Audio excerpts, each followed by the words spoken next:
السلام عليكم ورحمة الله وبركاته.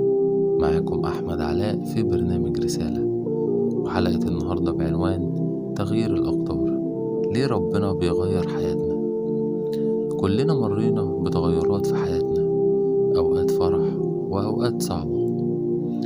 النهاردة هنتكلم عن الحكمة في التغيرات دي، وإزاي نفهم قدر ربنا ونرضى بقضائه.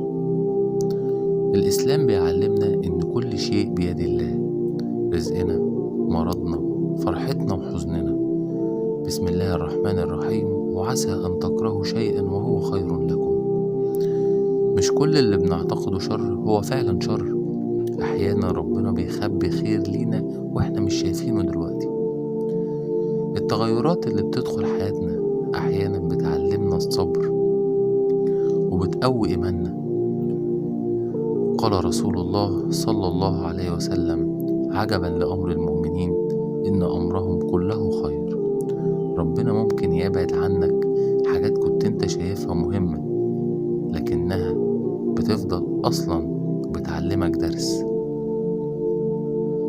ثق إن كل تغيير في حياتك ليه سبب. اجعل قلبك مطمئن وادعي ربنا باستمرار.